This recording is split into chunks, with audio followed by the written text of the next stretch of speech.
ನಮಸ್ಕಾರ ಬಂಧುಗಳೇ, ಮಾಮಾಸ್ ಕೈರಿಸ್ಗೆ ಸ್ವಾಗತ ಸುಸ್ವಾಗತ. ಈ ದಿವಸ ನಾನು ಬಹಳ ಅತ್ಯಂತ ಪ್ರಾಚೀನ ಸಾಂಪ್ರದಾಯಿಕ ಅಡುಗೆ, ಹಳ್ಳಿಗಳ ಕಡೆ ಎಲ್ಲ ಸಾಮಾನ್ಯವಾಗಿ ಹಲವರಿಗೆಲ್ಲ ತುಂಬ ಗೊತ್ತಿದೆ, ಉಳಿದವೆ ಅಂತ.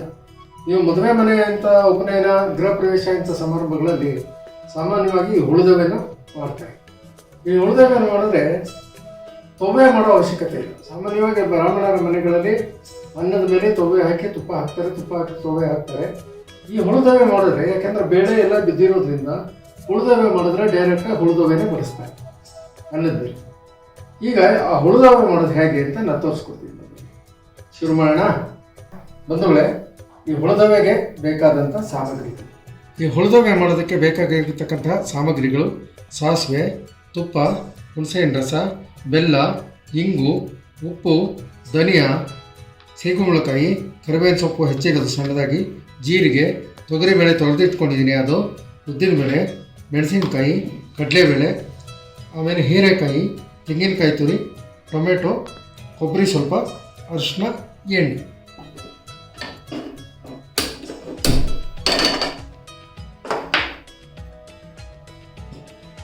ಕುಕ್ಕರ್ ಬಿಸಿ ಆಗಲಿ, ಸ್ವಲ್ಪ ಎಣ್ಣೆ ಹಾಕಿ ಡೈರೆಕ್ಟಾಗಿ ಒಗ್ಗರಣೆ ಮಾಡಿ ಬೇಳೆ, ತರಕಾರಿ, ಟೊಮೆಟೊ ಎಲ್ಲ ಹಾಕೋಣ.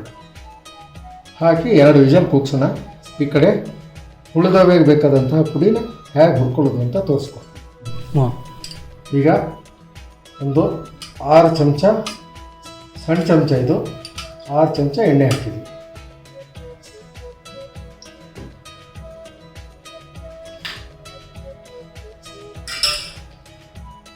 ಒಂದು 2 ಚಮಚದಷ್ಟು ತುಪ್ಪ.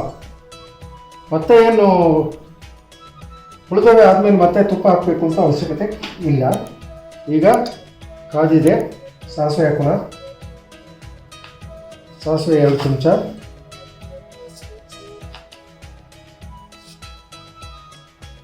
ಸಣ್ಣ ಚಮಚದಲ್ಲಿ.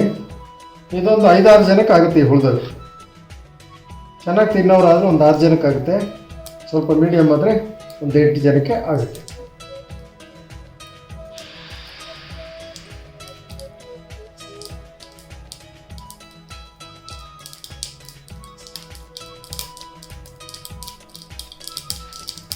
ಒಂದು ಸಣ್ಣ ಚಮಚದಲ್ಲಿ ಜೀರಿಗೆ,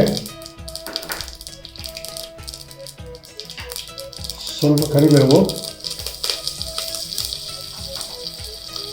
1-2 ಮೆಣಸಿನಕಾಯಿ,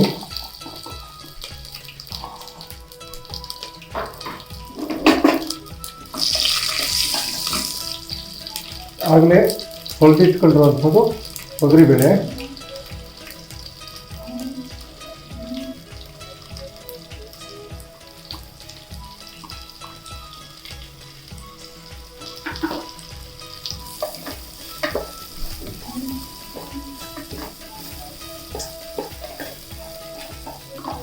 ಹೀರೆಕಾಯಿ,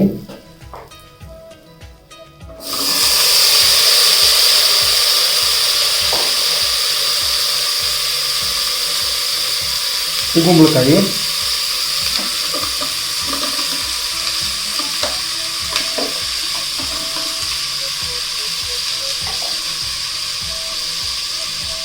ಸ್ವಲ್ಪ ಟೊಮೆಟೊ,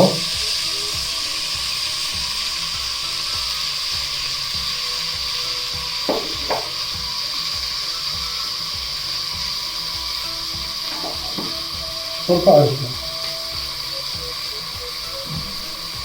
ಒಂದು ಕಾಲು ಸಣ್ಣ ಚಮಚದಲ್ಲಿ 1/4 ಚಮಚದಷ್ಟು ಅರಿಶಿನ.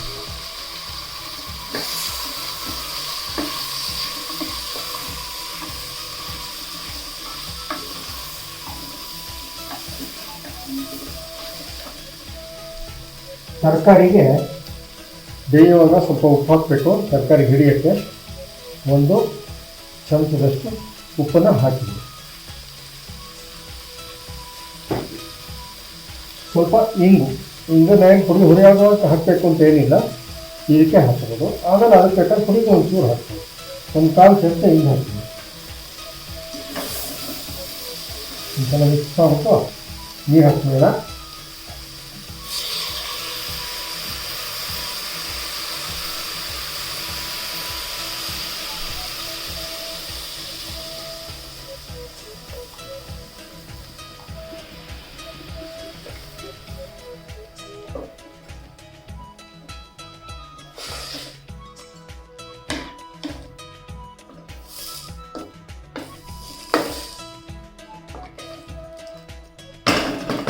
ಈಗ ನೀವೇನು ಮಾಡ್ಬೋದು ಅಂದರೆ ಬೇಕಾದರೆ ಬೇಳೆ ಬೇರೆ ಬೇಯಿಸ್ಕೊಂಡು ತರಕಾರಿ ಬೇರೆ ಬೇಯಿಸ್ಕೋಬೋದು.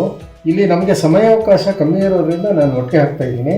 ಯಾಕೆಂದರೆ ಹೀರೆಕಾಯಿ ಎಲ್ಲ ಬೇಗ ಬೆಂದೋಗ್ಬಿಡುತ್ತೆ. ಹೀರೆಕಾಯಿ ಮತ್ತು ಈ ಸೀಗಂಬಳಕಾಯಿ ಎಲ್ಲ ಬೇಗ ಬೆಂದೋಗುತ್ತೆ. ನಾನು ಕುಕ್ಕರಲ್ಲಿ ಕೂಗಿಸ್ತಾ ಇದ್ದೀನಿ. 2 ವಿಷಲ್ ಕೂಗಲಿ, ಅಷ್ಟೊತ್ತಿಗೆ ಇಲ್ಲಿ ಪುಡಿ ಹೋಗ್ತಾವೆ. ಈಗ ಉಳಿದವರೆಗೆ ರುಬ್ಬಿಸ್ಕೊಳ್ಳೋದಕ್ಕೆ ಸ್ವಲ್ಪ ಎಣ್ಣೆ ಹಾಕಿದ್ದೀನಿ. ಎಣ್ಣೆ ಹಾಕಿದ್ಮೇಲೆ ಮುಷ್ಟಿ, ನಿಮ್ಮ ಮುಷ್ಟಿಯಲ್ಲಿ ನೋಡಿ 1.5 ಮುಷ್ಟಿಯಷ್ಟು ಚಮಚದಲ್ಲಿ ಹಾಕೋದಾದರೆ 2 ಚಮಚದಷ್ಟು ಉದ್ದಿನಬೇಳೆ, ಅದು ಅಷ್ಟೇ ಉದ್ದಿನಬೇಳೆನ ಸಮ ಪ್ರಮಾಣ ಹಾಕಿ ಅದು ಅಷ್ಟೇ ಹಾಕಿದ್ದೀನಿ.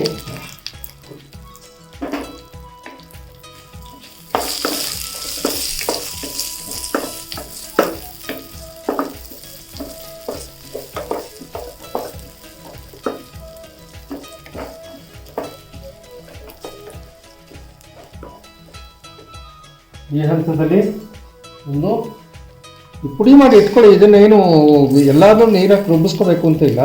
ಪುಡಿ ಮಾಡಿ ಇಟ್ಕೊಂಡಾಗ ನಿಮಗೆ ಬೇಕಾದಾಗ ಮಾಡ್ಕೋಬೋದು. 1, 2.5, 3 ಮುಷ್ಟಿಯಷ್ಟು ಧನಿಯಾ, ಅಂದರೆ ದೊಡ್ಡ ಟೇಬಲ್ ಸ್ಪೂನಲ್ಲಿ ಒಂದು 3.5, 4 ಸ್ಪೂನು ಧನಿಯಾ.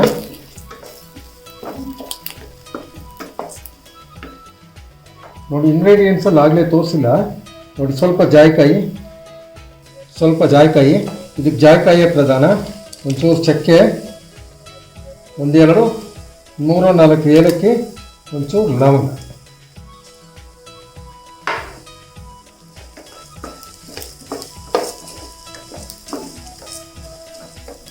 ಸ್ವಲ್ಪ ಕರಿಬೇವು.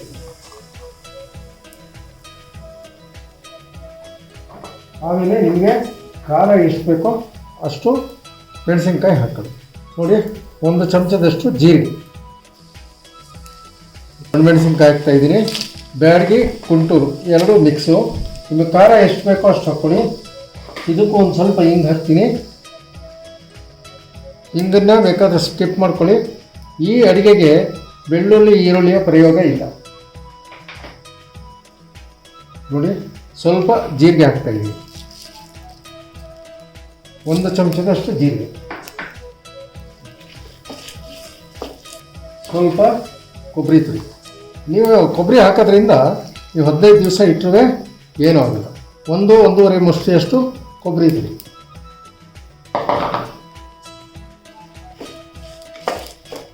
ಕೊಬ್ಬರಿ ಹುರಿಯೋದ್ರಿಂದ ಖಂಡಿತ ಏನಾಗಲ್ಲ. ಹೀಗಾಗಿದೆ, ಒಳ್ಳೆ ಹೊಂಬಣ್ಣ ಬಂದಿದೆ. ಇದು ಸ್ಟವ್ ಆಫ್ ಮಾಡ್ತೀನಿ. ಇದು ಬೇಯೋ ಹೊತ್ತಿಗೆ ಇದನ್ನು ನಾನು ಮಿಕ್ಸಿಗೆ ಹಾಕ್ಕೊಂಡ್ಬರ್ತೀನಿ. ಮಿಕ್ಸಿಗೆ ಹಾಕ್ಕೊಳ್ಳೋಕೆ ಮುಂಚೆ ಏನೇನು ಹಾಕಬೇಕು ಅಂತ ನಾನು ತೋರಿಸ್ತೀನಿ. ನೋಡಿ ಆಗಲೇ ನಾವು ಹುರಿದಿದ್ದನ್ನ ಪುಡಿ ಮಾಡ್ಕೊಂಡು ಬಂದಿದ್ದೀನಿ, ಇಲ್ಲಿ ಇಟ್ಕೊಂಡಿದ್ದೀನಿ. ನಾವು ಆದಷ್ಟು ಸಾವಯವ ಪದಾರ್ಥಗಳನ್ನ ಉಪಯೋಗಿಸೋದ್ರಿಂದ ನಿಮಗೆ ಇಲ್ಲಿ ಬಣ್ಣ ಕಮ್ಮಿ ಅಂತ ಅನಿಸುತ್ತೆ. ನೀವು ಮಾಮೂಲಿ ಬ್ಯಾಡಗಿ ಮೆಣಸಿನ್ಕಾಯಿ ಯೂಸ್ ಮಾಡಿದ್ರೆ ಅದಕ್ಕೆ ನ್ಯಾಚುರಲಾಗಿ ಕೆಂಪು ಬಂದೇ ಬರುತ್ತೆ. ಸಾವಯವ ಮೆಣಸಿನ್ಕಾಯಿನಲ್ಲಿ ಬಣ್ಣ ಜಾಸ್ತಿ ಇರೋಲ್ಲ. ನೀವು ಯಾವ ಮೆಣಸಿನ್ಕಾಯಿ ಬೇಕಾದರೂ ಯೂಸ್ ಮಾಡ್ಬೋದು. ಅದಕ್ಕೆ ನಾನೇನು ಮಾಡ್ತಾಯಿದ್ದೀನಿ ಅಂದರೆ ಇಲ್ಲಿ ಸ್ವಲ್ಪ ಟೊಮೆಟೊನ ರುಬ್ಬಕ್ಕೂ ಕೂಡ ಹಾಕ್ತಾಯಿದ್ದೀನಿ. ಹಾಗಾಗಿ ಇದನ್ನು ರುಬ್ಬಕ್ಕೆ ಹಾಕಿದ್ರೆ ಟೊಮೆಟೊನ ಸ್ವಲ್ಪ ಬಣ್ಣ ಕೊಡುತ್ತೆ, ರುಚಿನೂ ಇರುತ್ತೆ. ಹಾಗೆ ನೋಡಿ ಪುಡಿ ಮಾಡ್ಕೊಂಬಂದಂಥ ಪುಡಿ, ಇದು ತುಂಬ ಸಣ್ಣ ಚಮಚ. ಇದನ್ನು ಒಂದು 8ರಿಂದ 10 ಚಮಚ ಹಾಕಿ. ದೊಡ್ಡ ಚಮಚ ಆದರೆ ಒಂದು 6 ಚಮಚದಿಂದ 5ರಿಂದ 6 ಚಮಚ. ನಿಮಗೆ ಖಾರ ಎಷ್ಟು ಬೇಕೋ ಅಷ್ಟು ಹಾಕೋಬೋದು, ಸಾಕು. ಹುಣಸೆಹಣ್ಣು ರಸ ಸ್ವಲ್ಪ, ಹುಳಿ ನಿಮಗೆ ಎಷ್ಟು ಬೇಕೋ ಅಷ್ಟನ್ನು ಹಾಕ್ಕೊಳ್ಳಿ. ನಾನು ಇಲ್ಲಿ ಎಷ್ಟು ಬೇಕೋ ಅಷ್ಟು ಹಾಕಿದ್ದೀನಿ. ಹುಳಿ ಎಲ್ಲ ನಿಮ್ಮ ಇಷ್ಟ. ಅದು ಇದಕ್ಕೆ ಸ್ವಲ್ಪ ಬೆಲ್ಲ ಹಾಕಬೇಕು. ಬೆಲ್ಲನೂ ಆಪ್ಷನಲ್ಲು, ಬೇಕಿದ್ದರೆ ಹಾಕ್ಕೊಳ್ಳಿ, ಬೇಡ ಅಂದರೆ ಸ್ಕಿಪ್ ಮಾಡಿ. ಆಗಲೇ ಕೊಬ್ಬರಿ ಹಾಕಿದ್ದೀನಿ, ಸ್ವಲ್ಪ ಕಾಯಿ ತುರಿ.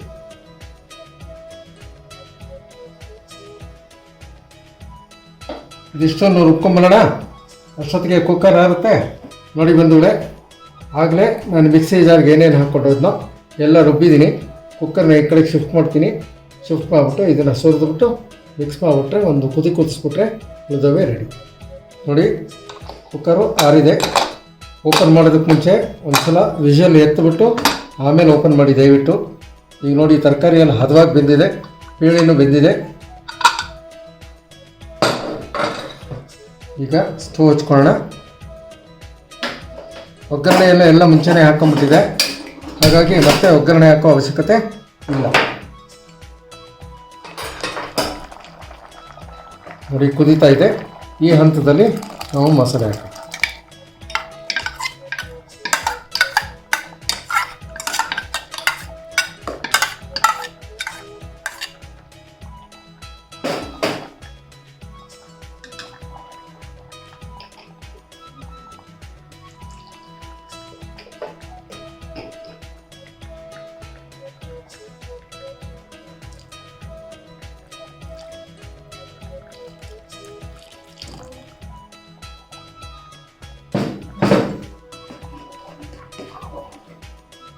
ಇದು ಗಟ್ಟಿ ಆಗುತ್ತೆ. ಇದು ಕುದೀತಾ ಯಾಕೆಂದರೆ ಕಡಲೆಬೇಳೆ ಉದ್ದಿನಬೇಳೆ ಎಲ್ಲ ಹಾಕಿದ್ದೀವಲ್ಲ, ಇದು ಸಾಂಬಾರಷ್ಟು ತೆಳು ಇರಬಾರ್ದು. ಇದು ನೋಡಿ ಇವಾಗ ತೆಳು ಅಂತ ಅನಿಸುತ್ತೆ, ಸಾಂಬಾರಿಗಿಂತ ಗಟ್ಟಿ ಬರುತ್ತೆ. ಅನ್ನ ಕಲಿಸ್ಕೊಳ್ಳೋಕ್ಕೂ ತುಂಬ ಚೆನ್ನಾಗಿರುತ್ತೆ. ರೊಟ್ಟಿ ಜೊತೆ, ನೀವು ಮುದ್ದೆ ಜೊತೆ, ಆಮೇಲೆ ಇದು ಯಾವ್ದಾರ ನೀವು ಪಲಾವ್ ಗಿಲಾವು ಆ ಥರ ಏನಾದರೂ ಮಾಡೋದಕ್ಕೆ ಸೈಡಿಗೆ ತೊಗೋಬಾರ್ದು ಅಂತ ಏನಿಲ್ಲ. ಬಟ್ ಏನಂದರೆ ಈರುಳ್ಳಿ ಬೆಳ್ಳುಳ್ಳಿಯ ಪ್ರಯೋಗ ಇಲ್ಲ. ಅನ್ನಕ್ಕೆ ಚೆನ್ನಾಗದು.